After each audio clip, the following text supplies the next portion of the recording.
कोकण ग्राम विकास मंडळाच्या वतीने 27व्या मालवणी महोत्सवाचा आमदार निरंजन डावखरे, आमदार संजय केळकर यांच्या उपस्थितीत जबरदस्त उद्घाटन सोहळा संपन्न झाला. एकाच छताखाली मालवणातले खाद्यपदार्थ, मालवणातल्या इतरही वस्तू मिळण्याचं हे हक्काचं ठिकाण असल्याने पहिल्या दिवशीपासूनच या ठिकाणी नागरिकांनी प्रचंड मोठ्या प्रमाणात गर्दी केल्याचं चित्र बघायला मिळतं आहे. कोकण ग्राम विकास मंडळाच्या वतीने नगरसेवक श्री सीताराम राणे यांनी 8 ते 18 फेब्रुवारी या कालावधीमध्ये या महोत्सवाचं आयोजन करण्यात आलं आहे. काल आमदार निरंजन डावखरे, आमदार संजय केळकर, उपमहापौर कृष्णा पाटील, भाजप गटनेते मुकेश मोकाशी, नगरसेवक अमित सरैया, प्रतिभा माडवी, नम्रता कोळी, उषा वाघ, सुरेश कांबळे, अनिता ठाकूर, दीपक जाधव, अनिता यादव, विमल भोईर, भाजप महिला मोर्चा अध्यक्ष स्वप्नाली साळवी, मंडल अध्यक्ष राकेश चौगुले, डॉक्टर राजेश पडवी, जयेंद्र कोळी, विशाल वाघ आदींच्या उपस्थितीमध्ये या उद्घाटन सोहळा संपन्न झाला. आमदार श्री संजय केळकर यांनी महोत्सवात साकारलेल्या श्री गणेश मंदिरात जाऊन दर्शन घेऊन अजितदादा पवार यांच्या प्रतिमेला पुष्पांजली वाहिली. त्यानंतर स्टॉलवर त्यांनी फेरफटका मारला. व्यावसायिक आणि शेतकऱ्यांशी संवाद देखील साधला. यावेळेस बोलताना आमदार श्री संजय केळकर यांनी मालवणी कला संस्कृतीचा प्रसार आणि प्रचार व्हावा या हेतूने 27 वर्ष सीताराम राणे सातत्य ठेवत या मालवणी महोत्सवाचं आयोजन करण्यात आलं असल्याचं श्री संजय केळकर यांनी सांगितलं.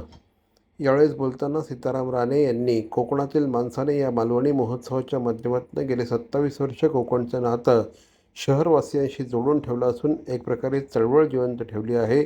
शेतकऱ्यांसोबतच कोकणातील व्यावसायिकांना उत्तम व्यासपीठ मिळवून देणाऱ्या आयोजक सीताराम राणे यांचा हा उपक्रम वाखाणण्यासारखा असल्याचं यावेळी श्री निरंजन डावखरे यांनी सांगितलं. आज मालवणी महोत्सवाला सुरुवात झाली आहे.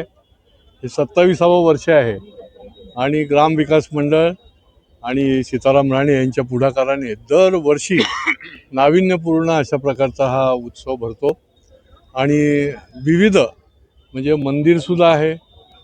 विघ्नहर्त्याचं दर्शन घेऊन मग तुम्ही या उत्सवामध्ये सहभागी होऊ शकता. निरनिराळ्या प्रकारचे कार्यक्रम पण ठेवले जातात आणि आज आता मालवणी महोत्सवाचं आम्ही उद्घाटन केलं आहे आणि पुढचे काही दिवस जे आहेत ते अनेक हजारो लोक या ठिकाणी येऊन जातात. हा ठाणेचा नाही तर ठाणे जिल्ह्याचा एक जंक्शन महोत्सव आहे असं म्हणायला हरकत नाही. त्याप्रमाणे याही वर्षी सीतारामजी राणे यांच्या पुढाकाराने गेली 27 वर्ष हा मालवणी महोत्सव आयोजित होतोय आणि याच्यामध्ये नुसतं खाद्य संस्कृती नाही तर वैचारिक संस्कृती जपण्याचंही काम त्यांनी केलेलं आहे. या इकडे अनेक स्थानिक लोकांना म्हणजेच कोकणातले जे शेतकरी आहेत त्यांना एक हक्काचं स्टॉल किंवा एक हक्काचं बाजारपेठ उपलब्ध करून देत असताना या इकडे मंगेश पाडगावकरांच्या नावाने पण या इकडे एक साहित्य दालन उभं केलं आहे, जेणे निश्चितपणे आपल्या या नवीन पिढीला आपल्या कोकणाच्या संस्कृतीशी आणि महाराष्ट्राच्या संस्कृतीशी आणि मराठी भाषेशी जोडून ठेवण्याचं काम या मालवणी महोत्सवामधनं होतं. मी मनापासून या महोत्सवाला शुभेच्छा देतो. हा 27वा मालवणी महोत्सव सुरू होतोय. गेल्या 2014 पासून माननीय केळकर साहेब या कार्यक्रमाचं 99% उद्घाटन केळकर साहेबांच्याच हस्ते झालेलं आहे. डावखरे साहेबचं त्यानंतर आमदार झाल्यानंतर किंवा मी भारतीय जनता पक्षामध्ये प्रवेश केल्यानंतर किंवा त्यांनी भारतीय जनता पक्षात प्रवेश केल्यानंतर ते सुद्धा दरवर्षी या उत्सवाला आवर्जून भेट देतात, लोकांना मार्गदर्शन करतात. या महोत्सवाचं आकर्षण असं आहे, यावर्षी आम्ही केवर्य कैलासवासी मंगेश पाडगावकर कला दालन आपण तयार केलं आहे, साहित्य दालन आपण तयार केलं आहे. त्यामुळे छोटं यावर्षी नवीन ॲड झालेलं छोटं खाणी साहित्य संमेलन आपण सुद्धा ठेवतो आहे. सगळ्या प्रकारची भूक या मालवणी महोत्सवाच्या माध्यमातून शमवण्याची आणि ती भागवण्याचा प्रयत्न आमचा आहे. लोकांना खवय्ये आहेत सगळं मालवणी प्रकारचे पदार्थ.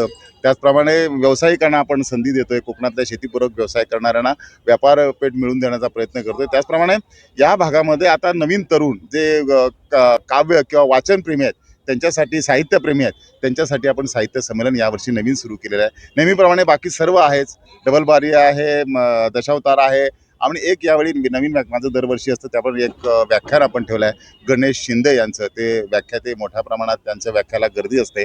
त्यांचं आहे जीवन सुंदर आहे असं त्या व्याख्यानाचं नाव आहे. हे आपण यावर्षी ठेवलेलं आहे.